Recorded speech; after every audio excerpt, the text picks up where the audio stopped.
কলকাতা রাজপথে মহামিছিল, চাকরি প্রার্থীদের মহামিছিল কলেজ স্কোয়ার থেকে ধর্মতলা পর্যন্ত ছিল এই মিছিল।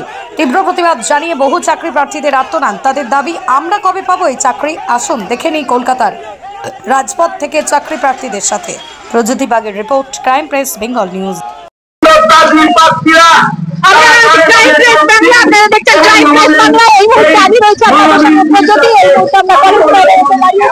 এখানে ছাত্রী যৌথ মঞ্চের উদ্যোগে মহামিছিল পায়ে পায়ে ধূলিঝড় উঠেছে। কি বলছেন যোগ্য প্রার্থীরা যাদের বঞ্চিত করা হয়েছে? কি আপনারা কিভাবে প্রতিবাদ করছেন? কেন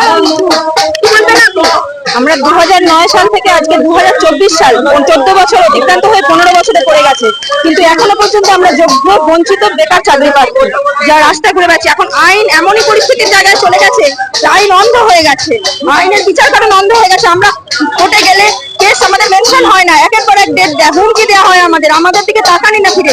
আইন এখন চোখ বেঁধে রয়েছে, ন্যায্য বিচার করে না। এর জন্যই আজকে আমরা রাস্তায় নেমেছি যে আমরা যেন আমাদের যোগ্য জায়গাটা ফিরে পাই। ধন্যবাদ। দেখছেন বঞ্চিত প্রার্থীদের এক অভিনব প্রতিবাদ। এই বঞ্চিত প্রার্থীদের অভিনব প্রতিবাদে পায়ে পায়ে তিলোত্তমায় ধূলিঝড় উঠেছে। সঙ্গে রিয়া দাশগুপ্তের সঙ্গে প্রজ্যোতি বাগের রিপোর্ট, ক্রাইম প্রেস বেঙ্গল। যা অরাজকতা এই শিক্ষক নিয়োগকে কেন্দ্র করে তৈরি হয়েছে, তার সমস্ত দায়ভার তাকে নিতেই হবে এবং অবিলম্বে আমাদের নিয়োগ দিতে হবে। আচ্ছা, এখন লাখ টাকার প্রশ্ন হচ্ছে, এই দুর্নীতি আর কতদিন চলবে? দেয়ালে পিঠ থেকে গেছে, এই দুর্নীতি আর কতদিন চলবে? কিভাবে আপনারা কি করবেন? হ্যাঁ বলুন। এই দেয়ালে আর কতদিন? আপনারা কি ভাবছেন, কি পদক্ষেপ নিচ্ছেন আপনারা? দেখুন, আমরা এখানে বর্তমানে আমরা যে সমস্ত নন ইনক্লুডেড প্রার্থীরা আছে, আমরা তারা প্রত্যেকে এক একটা কিন্তু জীবন্ত লাশ হয়ে পরিণত হয়ে গেছি। সুতরাং এখন আমাদের মাননীয়ের কাছে করজোর আমাদের একটাই অনুরোধ, অবিলম্বে আমাদের নিয়োগের ব্যবস্থাটা করে আমাদের এই দুঃখ থেকে আমাদের চিরমুক্তি দিন, এটাই তার কাছে আমাদের একান্ত নিবেদন। আচ্ছা, এই আবেদন নিবেদন এতদিন ধরে করছেন, এই আবেদন নিবেদন, কিন্তু তাতে কোনো সুরাহা হচ্ছে কি? কিন্তু এই সুরাহা না হলে আপনারা কি পদক্ষেপ নেবেন এরপরে? দেখুন, এই বিষয়ে যদি এখনো সুরাহা না হয়, আমাদের আন্দোলন ক্রমাগত চলতে থাকবে।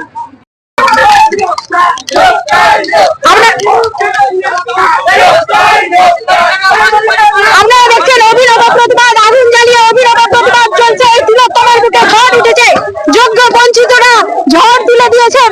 এই প্রতিবাদ, অভিনব প্রতিবাদ, এই গরমে রাস্তার মাঝখানে আগুন জ্বালিয়ে তারা প্রতিবাদ জানাচ্ছেন। এক অভিনব প্রতিবাদ।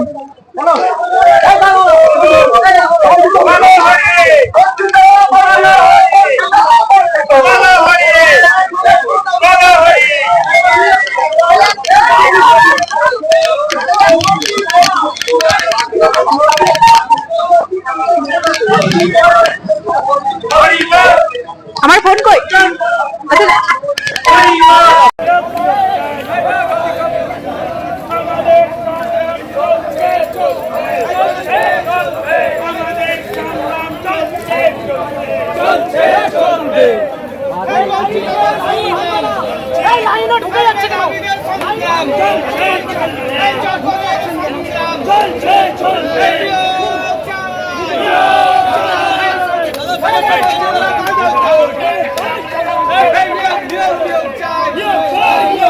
অবিলম্বে নিয়োগ চাই, সমস্ত বঞ্চিতদের নিয়োগ চাই, সমস্ত যোগ্যদের নিয়োগ চাই, আগে নিয়োগ পরে ভোট, আগে নিয়োগ পরে ভোট, এই নিয়োগ তোমায় দিতে হবে, নইলে বন্ধু খেলা হবে। নিয়োগ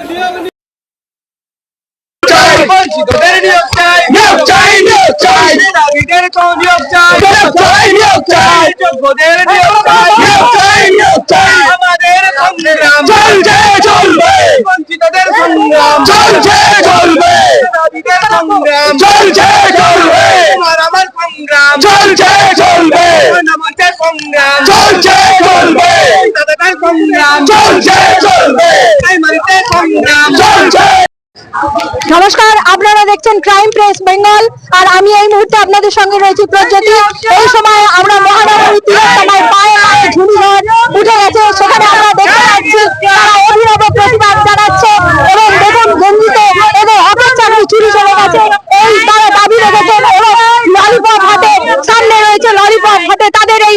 প্রতিবাদ আমরা দেখতে পাচ্ছি। তিলোত্তমার বুকে এক নতুন প্রতিবাদে তারা সামিল হয়েছে।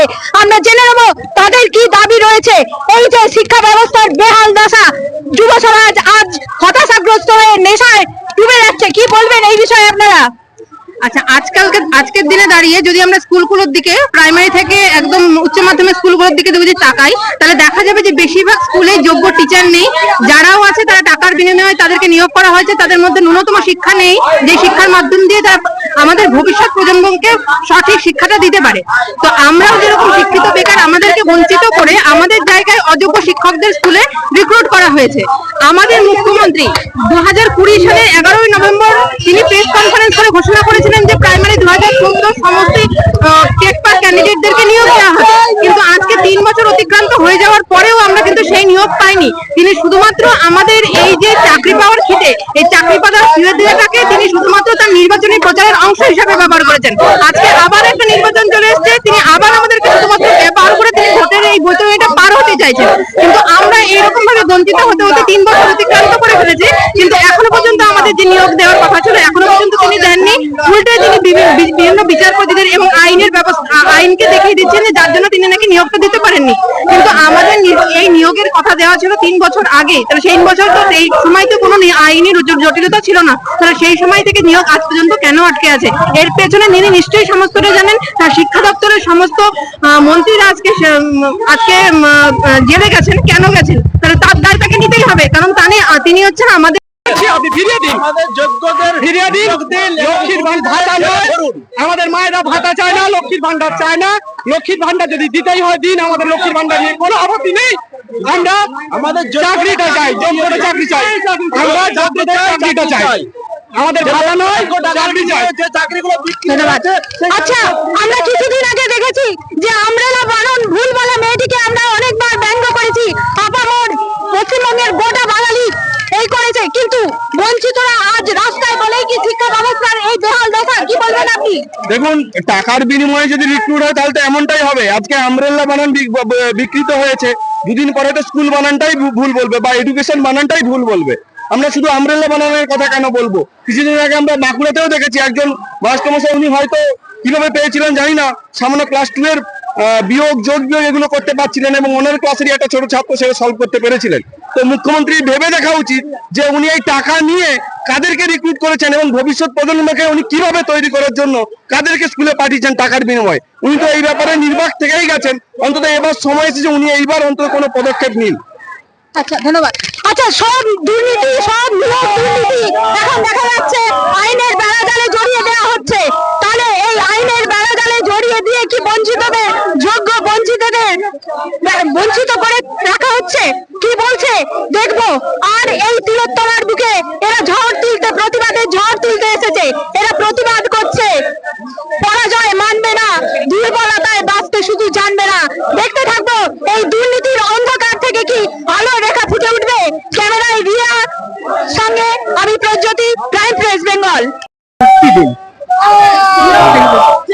রেশন দুর্নীতি, নির্মাণ দুর্নীতি, দুর্নীতিতে ছেয়ে গেছে গোটা পশ্চিমবঙ্গ। এই দুর্নীতির কালো ছায়ায় বঞ্চিতদের বারবার বঞ্চিত করেছে। এইটাই কি এগিয়ে বাংলা?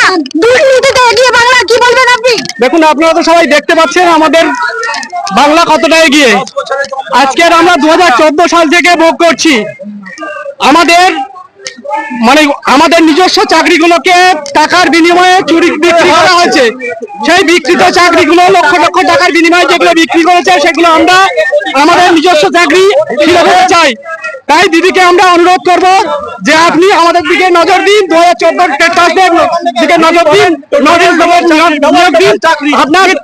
আপনি 2020 সালেও নিজে মুখে বলেছিলেন, আপনি 2020 সালে নিজে মুখে বলেছিলেন যে 2014 টেট পাস নট ইনক্লুডেড যে কজন আছে সবাইকে আমরা নিয়োগ দেবো।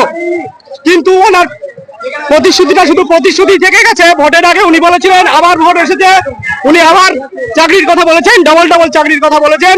কিন্তু আমরা এই মিথ্যা প্রতিশ্রুতি আর চাই না, আমরা চাকরি চাই। আমাদের চাকরিটা দ্রুত চাকরি চাই, দ্রুত আমরা নিয়োগের কথা আপনাকে জানাচ্ছি। আপনি দ্রুত আমাদের নিয়োগ দিন, আমাদের মুক্তি দিন। আমাদের যে চাকরি, নিজস্ব চাকরি, আমাদের যে চাকরি চুরি করা হয়েছে